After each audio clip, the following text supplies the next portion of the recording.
జాతీయ గ్రామీణ ఉపాధి పథకంలో పనిచేస్తున్న ఉపాధి కూలీల 2 నెలల పెండింగ్ బిల్లులు వెంటనే విడుదల చేయాలని, రోజు కూలీ 600 రూపాయలకు పెంచి సంవత్సరంలో 200 పని దినాలు కనిపించాలని కోరుతూ ఈ నెల 30న నారాయణపేట జిల్లా కలెక్టర్ ఎదుట తెలంగాణ వ్యవసాయ కార్మిక సంఘం ఆధ్వర్యంలో ధర్నా ఉంటుందని సిఐటియు జిల్లా కార్యదర్శి బలరాం తెలిపారు. ఉపాధి కూలీ పెండింగ్ బిల్లుల విడుదల చేయాలని, అదేవిధంగా ఉపాధి బడుగు బలహీన వర్గాలకు ఉపాధి కల్పిస్తున్న జాతీయ గ్రామీణ ఉపాధి హామీ పథకంకు కేంద్ర బడ్జెట్లో 2 లక్షల కోట్ల రూపాయలు కేటాయించాల్సి ఉండగా కేవలం 86,000 కోట్ల రూపాయల కేటాయించి చేతులు దులుపుకున్నారని విమర్శించారు. ఉపాధి కూలీలకు 10 లక్షల రూపాయల ప్రమాద బీమా సౌకర్యం కల్పించాలని, వేసవి కాలంలో 50% అదనపు కూలీ కలిపి ఇవ్వాలని తదితర డిమాండ్లతో జరుగుతున్న కలెక్టరేట్ ధర్నాను ఉపాధి కూలీలు అధిక సంఖ్యలో హాజరై విజయవంతం చేయాలని కోరారు.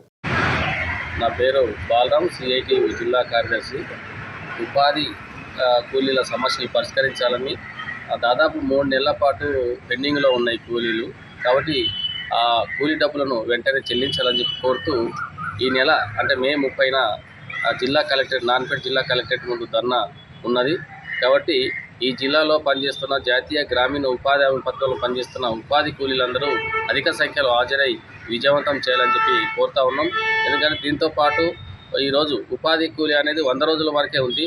దీన్ని 200 సంవత్సరంలో 200 రోజులకు పొడిగించాలని చెప్పి ఉపాధి కూలీని 600 రూపాయలకు పెంచాలని చెప్పి కోరుతూ ఈ ధర్నా జరుగుతూ ఉంది. అదేవిధంగా ఉపాధి కూలీ అనేది ఉన్న గ్రామంలో బడుగు బలహీన వర్గాలకు ఎంతో కొంత ఉపాధి కల్పిస్తున్న ఈ పథకాన్ని పాలకులు ముఖ్యంగా కేంద్ర ప్రభుత్వం నిర్వీర్యం చేసే ప్రయత్నం చేస్తూ ఉంది. ప్రతి సంవత్సరం బడ్జెట్లో ఈ పథకానికి తక్కువ నిధులు కేటాయిస్తూ నిర్లక్ష్యం చేస్తూ ఉన్న పరిస్థితిని మనం చూస్తూ ఉన్నాం.